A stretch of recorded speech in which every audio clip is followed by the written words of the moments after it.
Okay, welcome back. This is Wayne Madsen with Wayne Madsen Report, coming to you live this February 12th from Washington, D.C. And, well, it was a monumental week. We saw another U.S. client dictator, Hosni Mubarak of Egypt, stepping down. This follows the ouster of another U.S. client dictator in Tunisia, Ben Ali. And this is a trend, and we'll be talking more about what dominoes will be the next to fall. But this is a good domino theory, not the insane domino theory we were sold on during the Indochina War.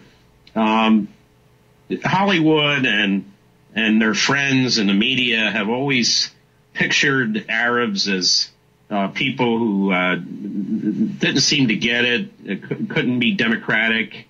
Were members of Al-Qaeda, threw bombs, were, had these beards, and they were sinister looking. This is a construct that was set up by Hollywood and the Israel lobby to demonize an entire group of people.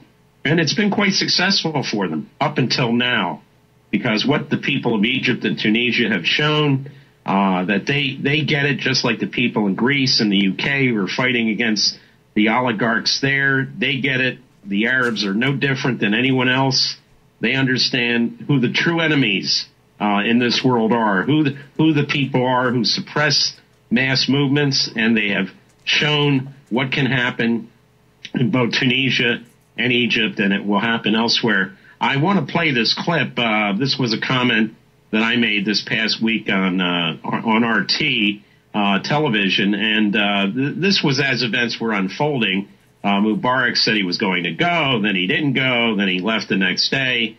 But let's play this clip about where this may be heading, and the demonization of groups just because they have Muslim in their name. We don't hear that kind of demonization about the Christian Democratic Party of Germany or any number of Christian Democratic parties around the world. We don't hear it about the theocracies that runs Israel, which are religious parties. But we hear it anytime any party has the name Muslim in its name, all of a sudden we're told, oh, it's Al-Qaeda. How? It's not only annoying, but anyone who knows anything about the Middle East, and I've covered the Middle East, and I've studied the Middle East for a number of years, it's insulting to anyone's intelligence who knows anything about the Middle East to have that kind of propaganda thrown out there by people who absolutely have no idea what they are talking about. It's one thing to have an informed opinion, but it's another thing to have an uninformed opinion because people watch Fox News and listen to these idiots like Glenn Beck and Rush Limbaugh all day long. They are not informed opinions. That is just ill-informed claptrap. Let's play this clip of what I said on RT this past week. Such an interesting report, and one thing that stuck out to me is this person interviewed who said, I've been watching President Obama and his bum must hurt because he's been sitting on the fence so much. Well, it begs the question, what is the U.S. role in all of this? Is there a role? Should there be? Is the U.S. government indeed hypocritical for supporting Hosni Mubarak for 30 years and now calling for something different? Or is it smart to be on the side of whatever Egypt wants? But joining me now is investigative journalist and RT contributor Wayne Madsen. And Wayne, we continue to hear words from President Obama, from Hillary Clinton, that things like rapid, smooth transition. But, just today, President Obama also said the future of Egypt is going to be in the hands of Egyptians and that Mubarak will end up making the right decision on how to move forward. Why this backing away from taking one side or another? Well, obviously some folks remember what happened to President Carter, who was basically waffling on the issue of the Shah of Iran in 1978, when the Shah was on the ropes. 2 million people in the central square of Tehran. Very familiar, but we sent mixed signals there. The Shah thought he had our support. Well, he didn't after a while. I think the Obama administration is trying to buy time for Mubarak, After all, we've had a close intelligence and military relationship with Egypt ever since the Shah of Iran fell in Iran. Egypt has been our major ally, other than Israel, in the region. Can you imagine the files in Cairo and the Defense Ministry and the security agencies that they have that could implicate the United States in everything from the CIA torture and rendition program, which started under President Clinton and was authorized by then Deputy Attorney General Eric Holder, current Attorney General. They have a lot of fingerprints all over the Egyptian regime. They want to make sure before there's a change that they can be assured that no smoking gun evidence is going to be coming out in Egyptian newspapers that will be free in under a reform government.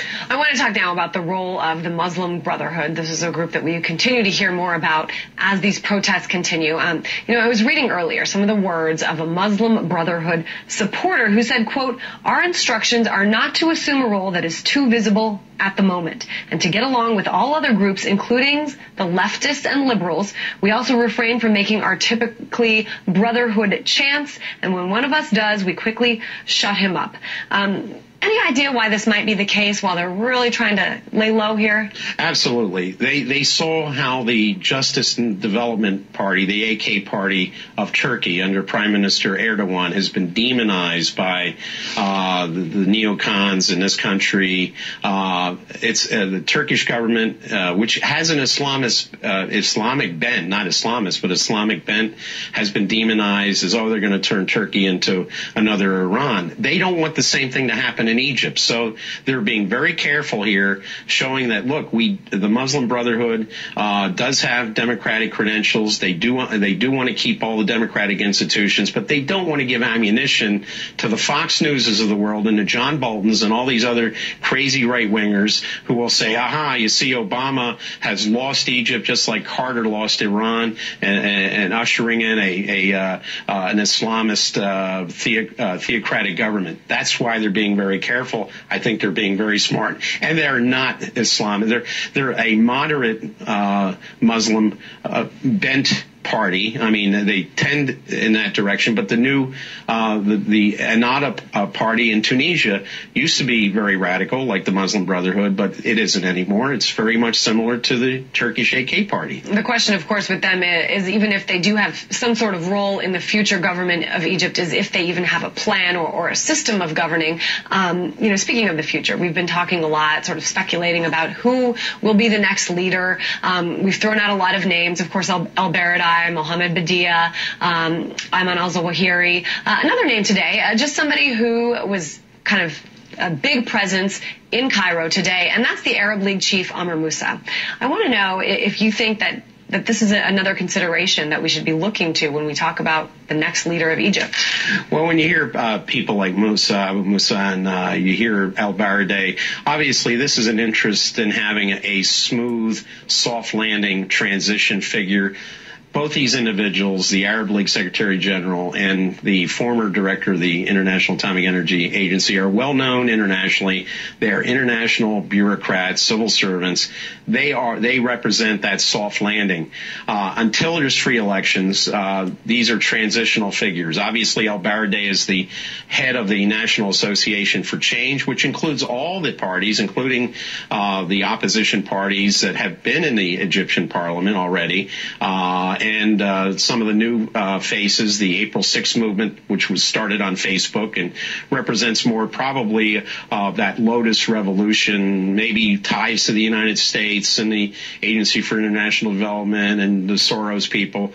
But by and large, this is a popular revolution that runs the spectrum across the board from left to the Muslim Brotherhood and also Christians and Muslims alike. The Coptics are as much part of this as the Muslims in Egypt. All right. Arctic contributor and investigative journalist Wayne Madsen.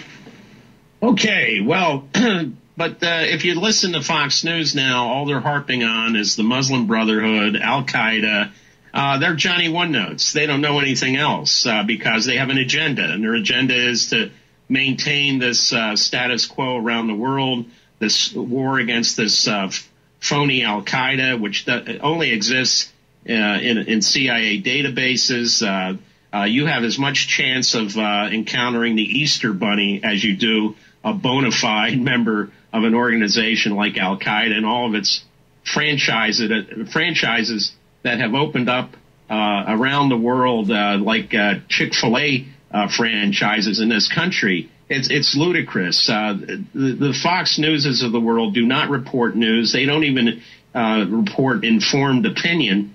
They report nothing more than neocon propaganda, and they and their friends, even in the other media, the CNNs, the Wolf Blitzers, the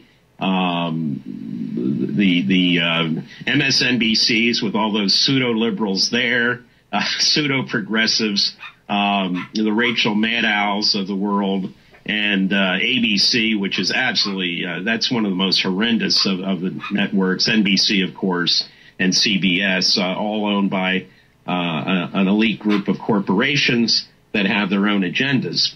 But what we're getting from networks like Al Jazeera paints a much different picture of what's happened over there and what continues to happen over in that part of the world now. I want to also now play this clip of how this popular revolution around the Arab world is now playing out in other countries, and these also, Algeria, Yemen, all headed up by American client dictators like Mubarak and Ben Ali. These people are on the ropes, just like everyone else in that part of the world. The Saudis being the big fish. It's going to take a while for them to fall. But let's play this clip. This is a report about what's happening now. We will play that clip right after this short break. This is Wayne Madsen from Washington.